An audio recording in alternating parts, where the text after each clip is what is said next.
Hello hi friends, welcome back to Sai Surya cooking channel. Today లంచ్లో curry శనగపప్పు బంగాళదుంప చేస్తున్నానండి. సో దానికోసం అయితే నేను కట్ చేసి పెట్టుకున్నాను. బంగాళదుంపలు కట్ చేసి కడుక్కొని పెట్టుకున్నానండి. శనగపప్పు కూడా ఒక 1 అవర్ కానీ లేదా హాఫ్ అన్ అవర్ అయినా నానిపోద్దండి. నేను ఒక 1 అవర్ పాటు నానబెట్టుకున్నాను. అలాగే ఆనియన్స్, పచ్చిమిర్చి, ఒక 2 టమాటాలు. స్టార్ట్ చేద్దామండి. ఓకేనండి, ఇప్పుడు కర్రీకి సరిపడా ఆయిల్ వేసుకుందాం. ఒక 1.5 స్పూన్ 2 టేబుల్ స్పూన్ అంత ఆయిల్ వేసుకోండి. ఓకేనండి, స్టవ్ వెలిగించి కళాయి పెట్టుకొని నేను కొద్దిగా కర్రీకి సరిపడంత ఆయిల్ వేసుకున్నానండి. ఒక 2 టేబుల్ స్పూన్ అంత ఆయిల్ వేసుకున్నాను. ఇప్పుడు ఆయిల్ హీట్ ఎక్కింది కదండి, ఆనియన్స్, పచ్చిమిర్చి వేసుకుందాం. ఉల్లిపాయలు గోల్డెన్ కలర్ వచ్చే వరకు వేయించుకోవాలండి. అదే గోల్డ్ కలర్ వచ్చే వరకు బాగా బ్రౌన్గా వస్తే ఉల్లిపాయలు ఎంత బాగా వేగితే అంత టేస్ట్గా, అంత రుచిగా ఉంటుందండి కర్రీ. ఇప్పుడు నేను ఎప్పుడు చెప్తాను కదండి, నా కర్రీలో సీక్రెట్ మసాలా ఆకు ఇది కూడా వేస్తున్నానండి. చాలా ఇది వేయగానే మంచి ఫ్లేవర్ వస్తుందండి కర్రీ. అసలు ఆనియన్స్ వేగేటప్పుడే మంచి సువాసన వస్తుంది. మరి మా మామయ్య ఎక్కడికి తీసుకొచ్చారో నాకైతే తెలియదండి. చాలా బాగుంటుంది. సేమ్ బిర్యానీ ఆకు ఎలా వస్తుందో ఫ్లేవరు, ఇదొక డిఫరెంట్ టైప్ ఆఫ్ ఫ్లేవర్ వస్తుందండి. ఓకేనండి, ఆనియన్స్ వేగాయి కదా, ఉల్లిపాయలు కొంచెం గోల్డ్ కలర్ వచ్చాయి కదా. ఇప్పుడు మనం అల్లం వెల్లుల్లిపాయ పేస్ట్ వేసుకుందామండి. ఇది కూడా కొంచెం పచ్చివాసన పోయినాక వేయించాలండి. నెక్స్ట్ అల్లం వెల్లుల్లి పేస్ట్ కూడా కొద్దిగా వేగింది కదండి. ఇప్పుడు పసుపు వేసుకుందాం అండి. పసుపుని కొద్దిగా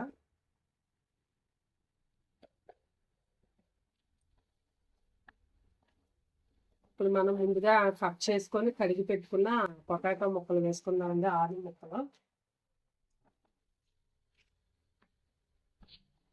వీటిని బాగా కలుపుకోవాలండి. బాగా కలిపి ఇందులోనే మనం ఒక 5 నిమిషాల పాటు దీన్ని మూత పెడదామండి. కొంచెం దుంపలు పొటాటో ముక్కలు బాగా మగ్గే వరకు. అప్పుడు మనం పప్పు వేసుకుందామండి. ఒక 5 నిమిషాల పాటు మూత పెడదాం. ఓకేనండి, 5 నిమిషాలు అయింది కదా, తీసుకుందాం.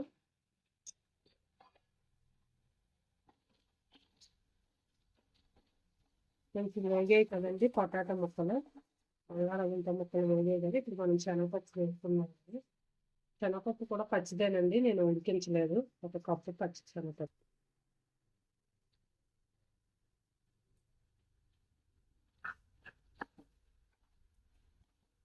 యాక్చువల్గా ఇది మసాలా మిక్సీ చేసి కూడా చేసుకోవచ్చండి, ఇలా కూడా వేసుకోవచ్చు.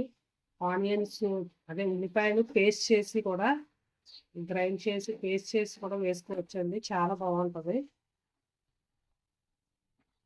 బాగా కలుపుకుందామండి. శనగపప్పు కూడా బాగా కలిపి ఇంకొక 5 నిమిషాల పాటు మళ్ళీ మూత పెడదామండి. ఇలాగా ఆవిరితో ఈ పప్పు కూడా కొద్దిగా ఉడుకుతుంది దుంపలతో పాటు.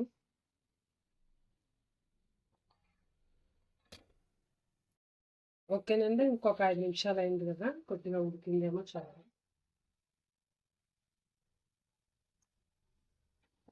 బాగా వేయించుకుందామండి. ఒకసారి కలుపుకుందామండి.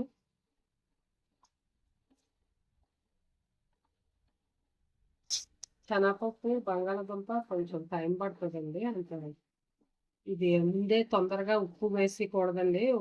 ఉప్పు వేస్తాం అనుకోండి ఉడకదు. మనం ఎంత వేగితే అంత తొందరగా బంగాళదుంప కుక్ అయిపోద్దండి తొందరగానే. లేదనుకోండి చాలా టైం పడుతుంది వెంట వెంటనే మనం ఏమన్నా చేసామంటే.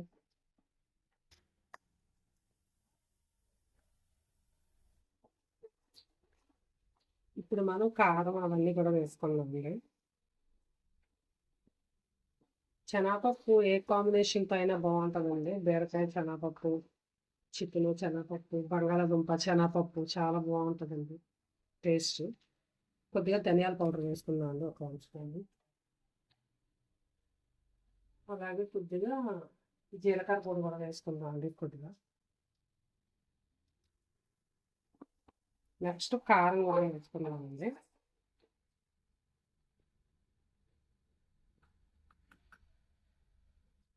కారం కూడా ఒక 1.5 స్పూన్ వేసుకుందాము.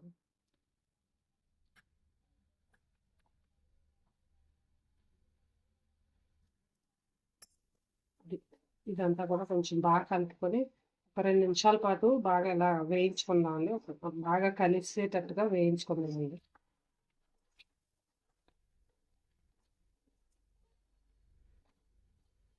ఓకేనండి. ఒక 2 నిమిషాల పాటు దీన్ని బాగా కలుపుకుందామండి. కారం వేసాం కదా! ఇప్పుడు మనం నీళ్లు వేసుకున్నాక సాల్ట్ వేద్దామండి. ఓకేనండి. 2 నిమిషాల పాటు వేగింది కదండీ! అదే ఇలా కారం, ధనియాల పౌడర్, జీలకర్ర అన్నీ వేసాం కదా పౌడర్‌లో. ఇప్పుడు మనం వాటర్ వేసుకుందామండి.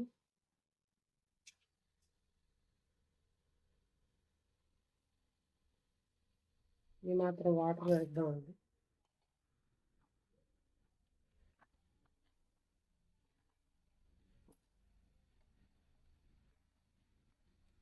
చెప్పాను కదండీ! ప్యూరీలాగా చేసి కూడా మిక్సీ చేసి అలా చేసుకోవచ్చండి మసాలా ఎక్కువ వేసి కర్రీ. నేనైతే ఇప్పుడు కొంచెం మసాలా పౌడర్ వేస్తానండి ఫైనల్‌గాను. తర్వాత కొద్దిగా సాల్ట్ కూడా రుచికి సరిపడినంత. మసాలా పొడి అండి ఇది. కొద్దిగా మరీ ఎక్కువ కాకుండా కొద్దిగా వేసి.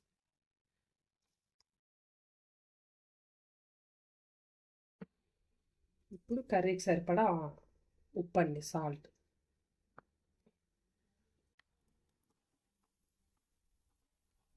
దీన్ని ఒక 15 నిమిషాల పాటు మనం కర్రీ ఉడికే వరకు మీడియం ఫ్లేమ్‌లో పెట్టుకొని మూత పెట్టుకుందామండి. ఇంకో 15 నిమిషాలైతే ఒక పావుగంట సేపు ఉంచితే మనకి కర్రీ రెడీ అయిపోద్దండి.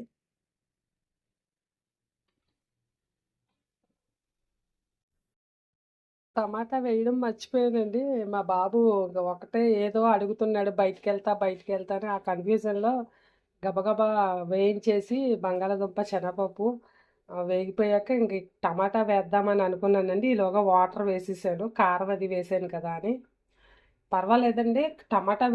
టమాటా వేసేది ఎందుకంటే కూర ఇంకా కొంచెం గ్రేవీ మనకి కూర కలిసొస్తదని కొంచెం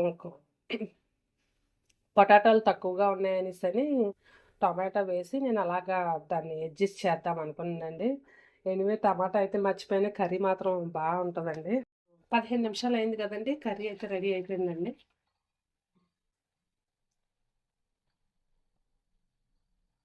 బంగాళదుంప, శనగపప్పు కూడా యాజ్ యూజువల్ చాలా బాగుంటుందండి. అది అందరికీ తెలిసిందే. కావాలంటే వేసుకోవచ్చండి, లేకపోతే లేదు.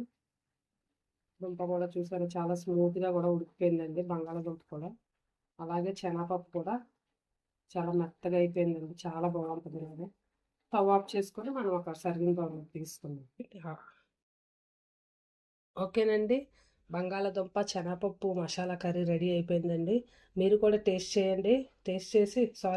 మీరు కూడా ట్రై చేయండి. ట్రై చేసి టేస్ట్ చేసి మీ ఫ్రెండ్స్కి కూడా షేర్ చేయండి. ఎస్పెషల్లీ ఇది చక్కగా రోటీస్కి, చపాతీ, అన్నంలోకి చాలా బాగుంటుందండి. మీరు ట్రై చేయండి. ట్రై చేసి టేస్ట్ చేసి మీ ఫ్రెండ్స్కి కూడా షేర్ చేయండి. నచ్చితే కనుక ఒక కామెంట్ కూడా పెట్టండి. Please like and subscribe my channel. Bye friends. మళ్ళీ నెక్స్ట్ వీడియోలో ఇంకో వంటతో కలుద్దాం.